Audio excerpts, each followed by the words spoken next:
Layla, welcome back to the podcast. It's wonderful to have you here. Likewise, I'm happy to be here. Hi. We have so much to It's been a talk while. about with Fog City wrapped up.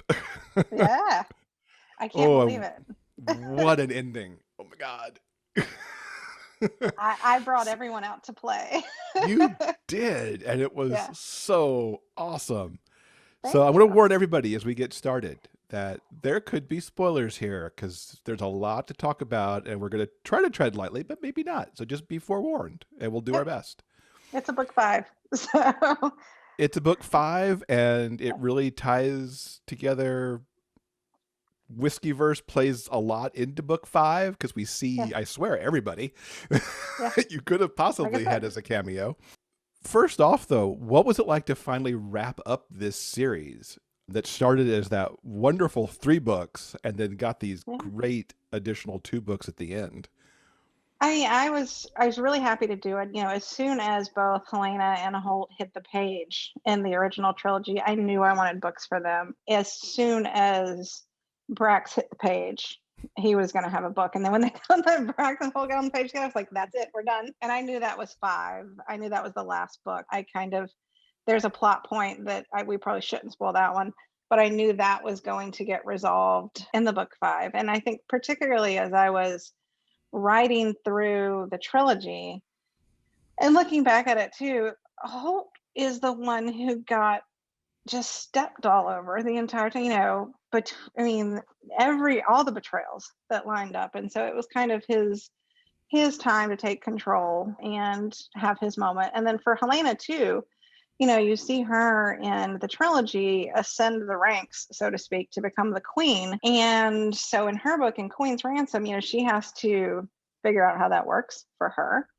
And the whole family has to needs somebody on the outside, right? Like they're so like between, the law enforcement angle part of the family and then the not lawful part of the family, it's still all tangled up, right? Yeah. And there was no grounding force. And, Hawes kind of has that talk with Celia in Queen's Ransom about we all need you.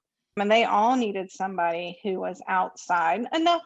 She kind of knew what was going on. So it didn't cause an issue, but she also was a grounding force. So I liked, playing both aspects, and Queen of really grounding the family. And I think that grounding was needed when you got to the last book. And really is a ending, a tie up, and also a jumping off point.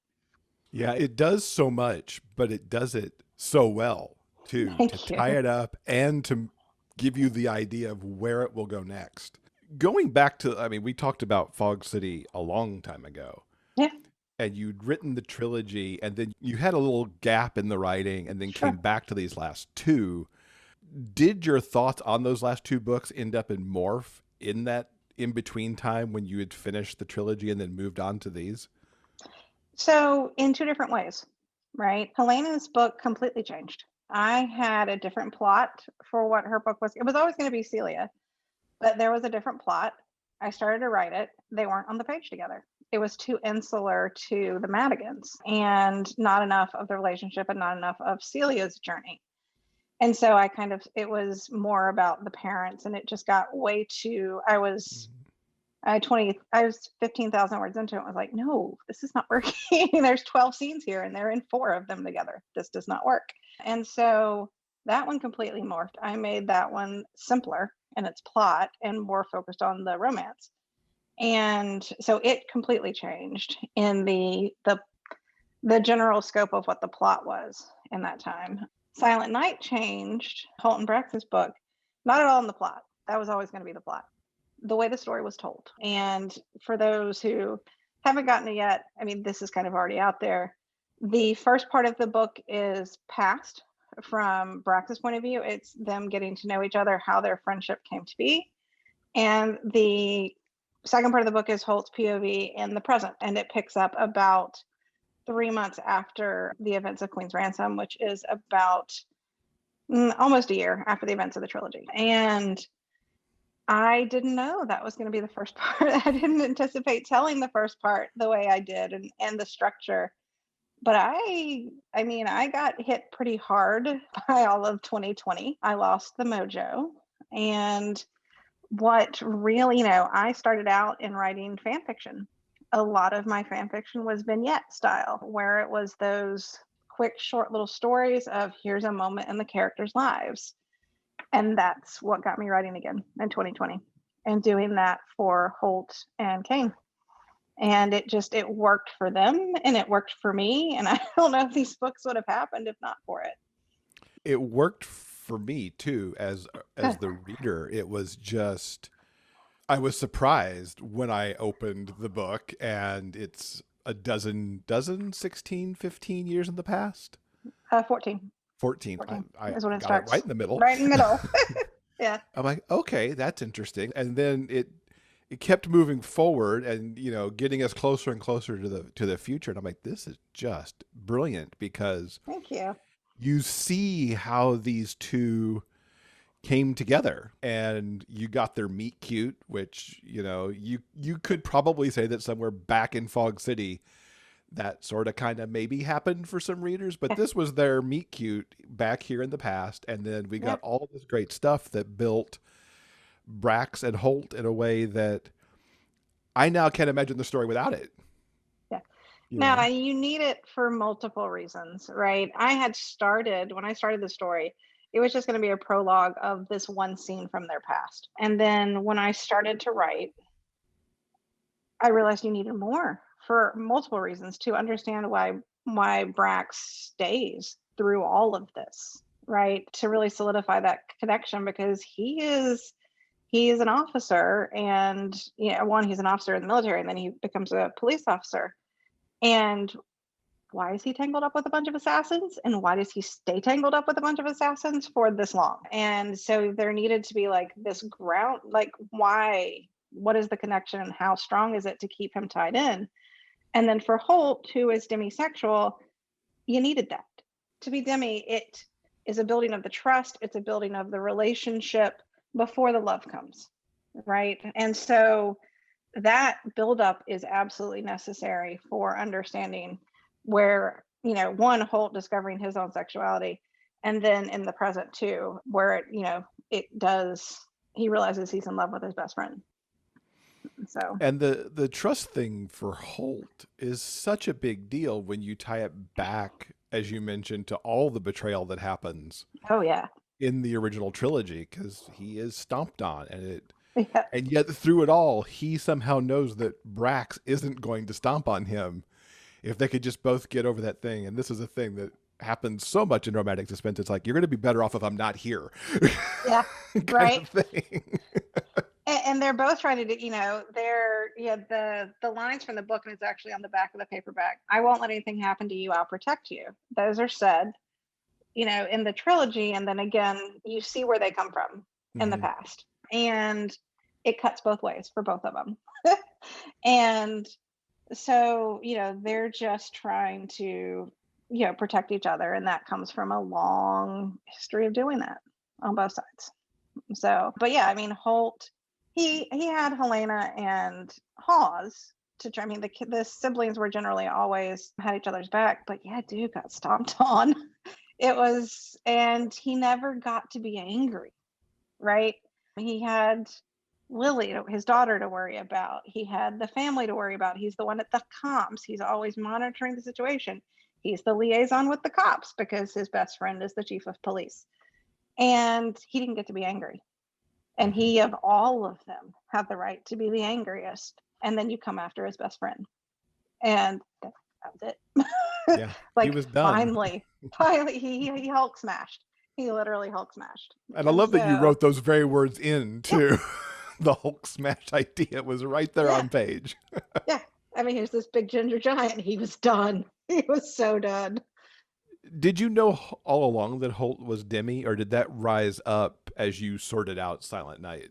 Oh, I knew all along in the trilogy. I don't know that I knew right when I wrote Prince of Killers, but I knew it in the trilogy. By the time we got to New Empire, that was going to be it. There's a conversation with Hawes where he talks about the first time he met Brax, and he says, I've only ever loved two people, and that way. And so that's Amelia and Brax, and because those were the connections. Because Amelia does play a big role in him understanding his demisexuality, and that's, you know, it again, betrayals cut really tough when the heart of your relationships are trust.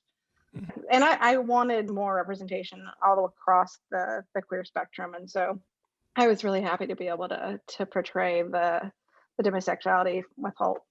And this is a very queer series, not just in your main characters. I mean, you've got support characters like Jax, who is Yep. such a favorite of mine. Yeah, they're a lot of fun.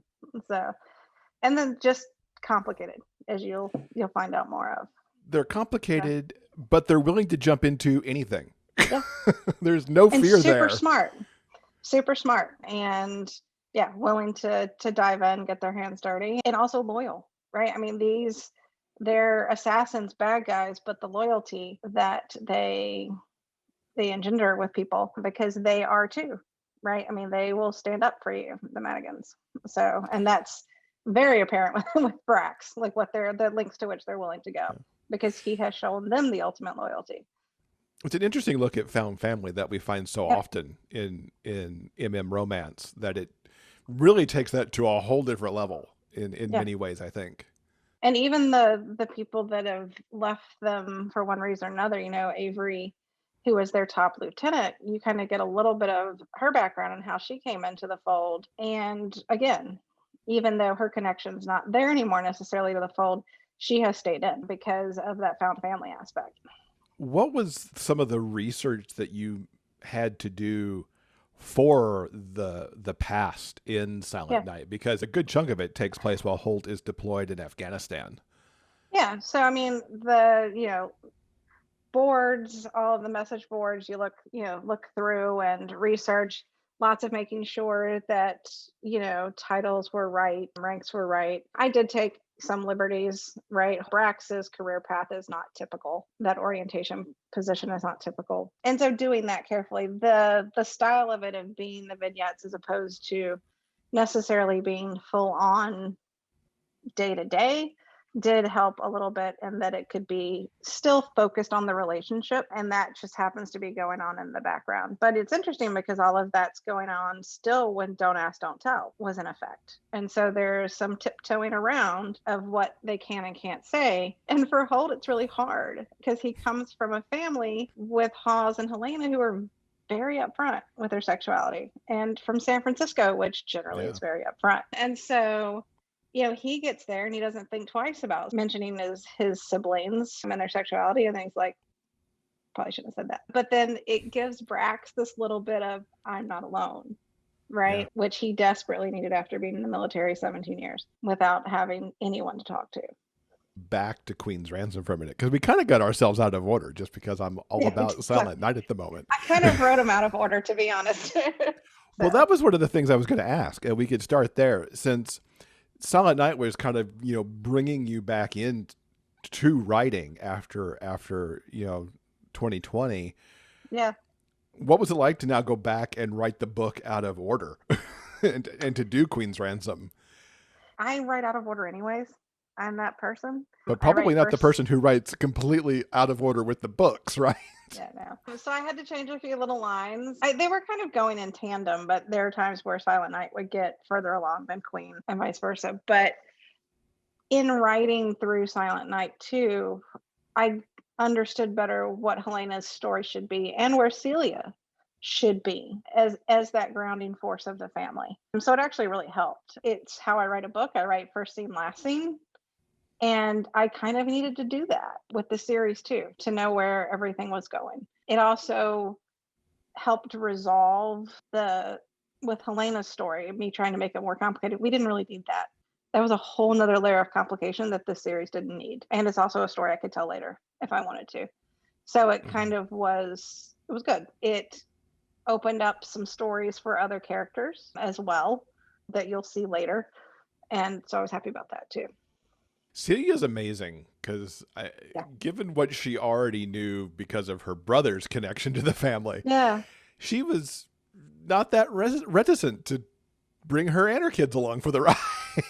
No, and I mean, she lost her brother for 10 years in a way, right? With what happened to Chris and his family, and also him diving into undercover work for 10 years. And she didn't want to lose her brother again, right? And particularly with what had happened with her ex, she also wanted family around for her kids and wanted their uncle there as well.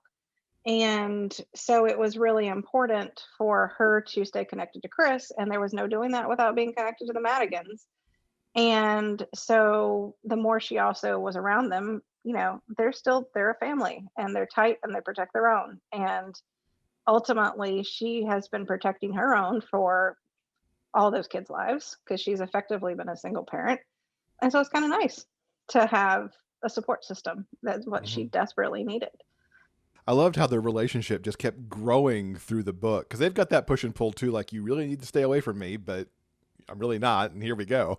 But you open with a bang with, Helena showing up after being gone for a while Yeah. and immediately having the repair shop, shot up, which Yeah. was quite the opening. But then, yeah, she's right there. And those two, I love the dichotomy of how sweet they are and Yeah. then how fierce both of them are. I mean, Yeah.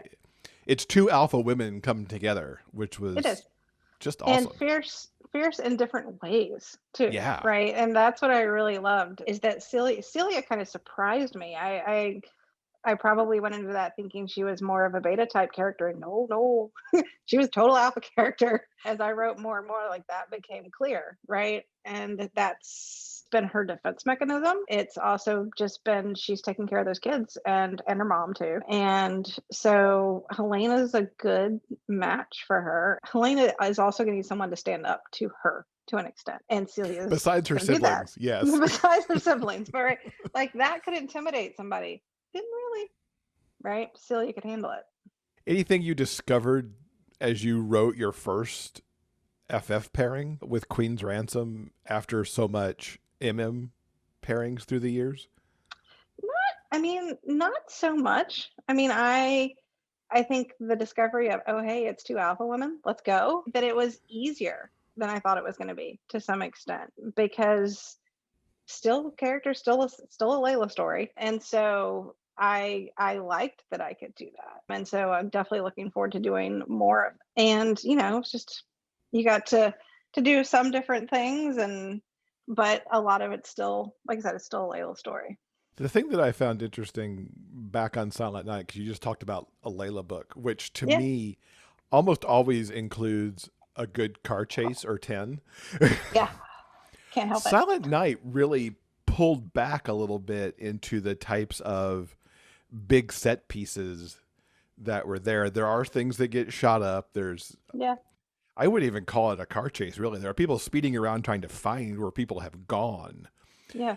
But you seem to pivot a little bit the action and how the action played out in Silent Night. What brought that on, and what was that like? Because it's really different from not just in Fog City, but even going back into the Whiskeyverse and Trouble Brewing. Yeah. Well, it's a story. I mean, one, I wanted the two to the past and the present to mirror, right? The past has its big action scene, the one with, when they were attacked, and then the present has the big one at the police station, and that's kind of the giant action scene. And so, one balance, and so that's why they're structured that way. But two, this is a story about a hacker. So he's going to solve the problems doing what he does, which is hacking, right? And so, and also it's in his point of view. And it's been clearly established in all three trilogy books and in Helena's that all three siblings are not there at the same time at an action scene. I mean, that's how it's worked because there has to always be one of them outside. And so he's not there at the rescue at the end. It's not his, it's in his point of view. And so he's not at that scene because one, he's got something else he's got to go do, which is my favorite scene in the book. We Yeah, won't it's spoil that great. one. God, it was so fun to write that. But I mean, he's got that to do, and that's his story, right? It was more important for him to have that moment of that scene to come to be able to move forward than it was to go do the action scene. right? Because that's Holt's story. And so that's the other reason it plays out that way. You Makes might total see the action scene and a bonus thing later Ooh. from Brax's point of view, because he's the one that's in that last scene of the rescue scene. But again, this is that present part is a story about a hacker. I mean, the whole thing is a story about a hacker. So was Jamie to an extent, but you still had all the FBI going on. Whereas this is the hacker. The plot aspects are going to get solved with the hacking. Was it as fun as I think it is to bring in everybody into this Yes. book? Oh my God, the FBI scene was so much fun to write. I mean, I wrote that. So I write dialogue first. And so there's a scene, where there is one scene where the siblings are together and they're in the FBI building. And Helena is just on fire with the snark, right? Like, did you ever hear the story about 3 assassins and an FBI agent that were on the cop that were all in the FBI building? Right? Like, it's so funny. And it was great because this is the last, it's a turning point. So Fog City is separate from the Whiskeyverse, but this is a turning point in the whole. They all exist in the same world. These people could not run into each other, Yeah. right? I mean, Mel runs everything anyways, let's all be honest. This is really This all is her universe. It's just not it named that way. is should be the Melverse, but it's a turning point in the verse, for where we're going next. And so everybody got to come out and play. And there have been connections with Holt and Jamie before, not in the same place, but these two really good hackers. And there was some back and forth, not directly, but through Hawes and Chris and Mel in the trilogy. So it made sense for them to all be there together. And Lauren gets to come out and play because she's fun to play with. Yeah. So, and then Quite, Nick is the prosecutor, so of course yeah. he's going to be in the middle of all this, and Mel's the negotiator. Quite possibly my favorite line was when they were in the FBI building and everybody walks out of the bullpen, and I think it's Brax who says, "Did they just leave the hacker in the FBI server room?" Yeah, yeah, yeah. That was fun, but he doesn't care. I think that's not the point right then. But then, yeah, everyone's got their mission from that scene, right? Like Hawes and Chris are running out to help Scotty, and Mel's on their trail, and Aiden and Helena have to go do the law thing with Nick on the line. And so, they just left them there, and It they was get a nice, really cute moment with the two of it was them. super cute and a nice little, light moment in the midst of everything. And I'm just like, that was brilliant. And if you were going to leave a hacker somewhere, I mean, Holt's pretty Yeah. upstanding when he, in the right setting. So Yeah, and you're right. It was the respite moment, like where you kind of have to sit there. There is a lot going on. Like you need the moment of humor and the moment to breathe and catch your breath before things start to ramp up again from there. So in terms of, I keep going back and forth on what book we're Yeah. talking about. Oh, it's okay. In terms of Queen's Ransom, Yeah. do you have a favorite scene in the book that you can say what it was without giving up too much? Yeah, it was the scene I wrote later where Helena comes home late at night and Celia is asleep. And they have this really, she kind of comes in late and has this really cute, like it's soft, it's a quiet moment. It's probably one of the quietest moments I've ever written. And so I just liked it. And it came later. Like I needed that moment and it just kind of pulled the book together. And I love when that happens in edits when you figure out the missing scene. And that was the missing scene. I Nice. also love when they spar, right? I loved Yeah. that. I thought that scene was a lot of fun. And what about in Silent Night?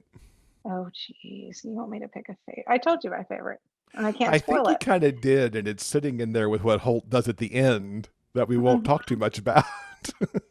And like that's not a scene with Brax. If I had a scene between the two of them, again, it's the quiet, soft scene, like when they are with Lily and Holt surprises him with a Hanukkah dinner. It's not Hanukkah anymore, but at that point, but they need that break in the middle of everything that's going on, and it is a tradition they have kept up since they were in the military, where Holt first surprised him with that.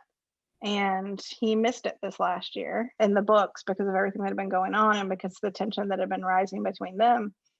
And after a near death, he's like, I don't want to miss these anymore. And it was kind of, that was them. They're really family scene, and you Hmm. could see where they were going. I really like how you write the kids in these last two books. And I Thanks. was trying to think back on the previous books, and we see family and Yeah. children back in the whiskey verse and in Trouble Brewing. There's moments of kids, but here, really looking at Celia's kids Yep. and then how Lily has grown up to being able to have a few words. Yeah. Just loved all of them. Thank you. Thanks. It's not natural for me. We don't have kids. And so, really thank my editor for helping with that, because I have to get feedback from folks about that. But yeah, I also wanted, even though this is a family of assassins, it's still a family. They are third generation, and there will be more generations. And this is, they value family and they want families, like, and so, those kids are going to be part of it all. So let's look into the future. There's a Yeah. lot of stuff coming because you mentioned this is a turning point, and one of the turning Yeah. points is very clear as you hit basically the last page of Yeah. the book. Where would you like to start with where the future goes? Well, the immediately next project is not connected at all. It's a standalone polyamorous romantic mystery that's been hanging out for a while on my hard drive, and I'm really excited to be digging into it and finally getting it into shape to publish. It's multiple aspects of reasons why it wasn't ready to go yet. I think variable onset helped a lot because I got the romantic mystery down a little bit better, that storytelling and what I needed to do there. And so this feels a lot more like that, if that makes sense. Then after that, there are snippets of things Fog City related that are coming. A little bit of foodie romance I do want to do. But yeah, I mean, as far as what's next, there's kind of two setups. I'm really interested to hear what folks want to see next. Marsh is a character that gets introduced who I've got some plans for. He is a friend of, but a very close friend of Brax and also Holt's former CO. And so he's going to get his story, which is fun. I'm really looking forward to that because it bounces around a lot because of what he does now as far as location. And then, yeah, there's a setup for what I'm super looking forward to. Brax and Mel herding cat, basically, of people we have seen that need a redemption arc. One thing that I have always loved, and I've made no bones about it, is that Nick is my favorite character. And he started out as a foil, right, for Aiden and Jamie. And then, I love him. And he's a lot of people like him now. And I like playing the redemption arc. You probably saw some of that with some characters already in Silent Night, one in particular. Writing Hersey made me actually tear up. I want to tell some more stories with folks, and I want to tell them across Whiskeyverse of Fog City. So you'll see some familiar faces, romantic suspense, and everyone's got something to redeem for. So exciting. Yeah. Just the whole thing. I'm looking forward to the polyamorous romantic mystery too. Yeah.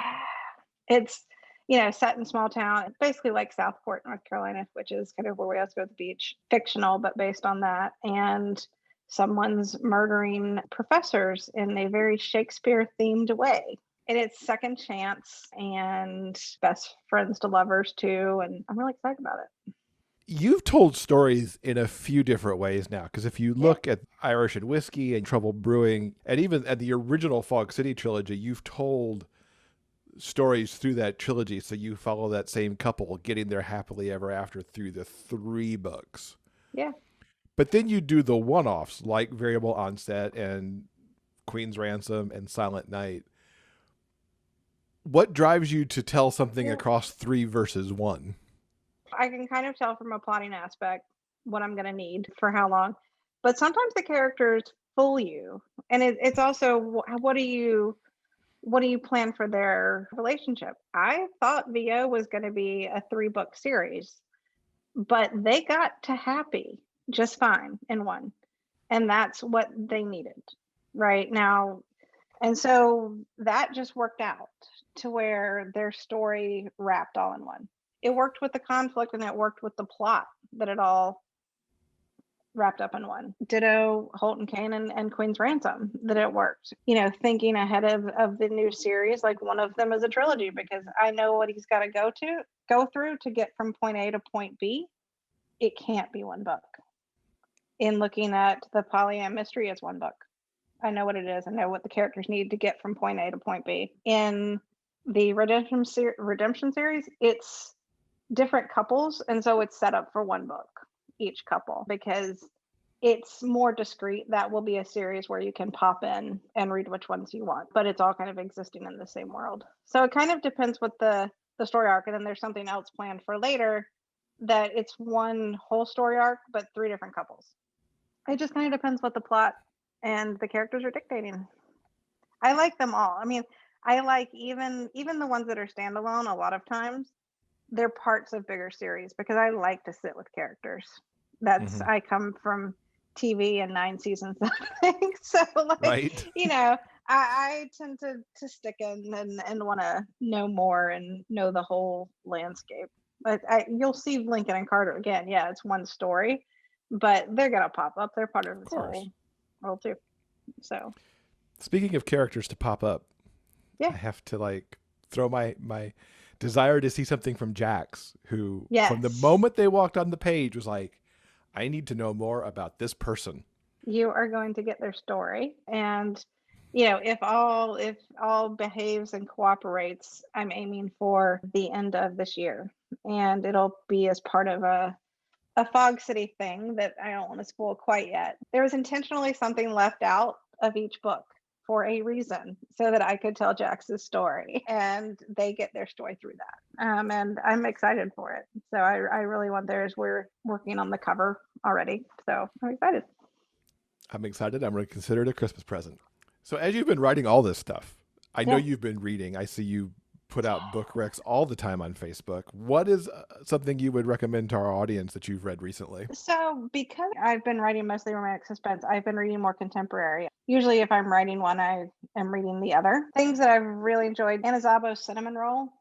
Me I thought too. was Oh my gosh. fantastic. They are, you know, if you want a master class in how to write kink and how to write BDSM correctly, and also how to write consent that's sexy, go read their books, right? Read Cinnamon Roll. It is, oh, I'm just, you know, it's so good. I thought it was excellent. And let's see, other things that I really liked. I thought Riley Hart's The Endgame was very good. I enjoyed that. I read that super quick. And then other bold brew books that I really like: Perfect Matcha by Erin McClellan, I thought was great. Allison's Puppuccino I thought was cute. And so that's been a fun series, just to find different new authors too, and just different whatever you like. It's been really cool within that. Oh, and then I read Connor Peterson's. I read the first of the Lousy Boys series, Trouble with Lousy Boys. And so it was Red Hot Sugar. It was interesting. You know, I really like it. It's a little bit of PNR and urban fantasy kind of mixed in, and then there's polyamory in there too. And so it's really cool. I like it so far. I just started in book 2. Oh, and then the big one, Emma Grant's upcoming series, The White Thorn Agency. It comes out in June. Book 1 is Rare Vigilance. It's so good. It's insane. Yeah, she got a lot of screaming text messages as I was reading through them. I mean, she did the same thing to me reading Silent Night, so it was fair game. But it was excellent. It's going to be a really fun series. The world building's incredible. It's cool because it's set in kind of, I don't know if it's a rundown town in New York necessarily, but like somewhere it's trying to be revitalized, and so it's not your typical setting. It's not necessarily your typical characters at all, and so I just really enjoyed it. Excellent. That's some good Yeah. stuff for Yeah. for me and our listeners. Yeah. And how can people follow you online to know when all of this next phase of things are coming out? Sure. So my website is www.laylarayne.com, and all of my socials are at Layla Reyne. I pretty active on Instagram. I have a Facebook group, Layla's Lushes, and that's kind of where I tend to live on Facebook. And then I have a newsletter too, so that goes out monthly with updates, cover reveals, all that kind of stuff. So Fantastic. yeah, We'll link to that and all the books we've talked about in the show notes. fantastic. Layla, thank you so much for coming back and talking about the end of this amazing series. Thanks for And having thank you me. for the books. So good. Yeah, I'm glad you enjoyed them. I hope everyone else does too.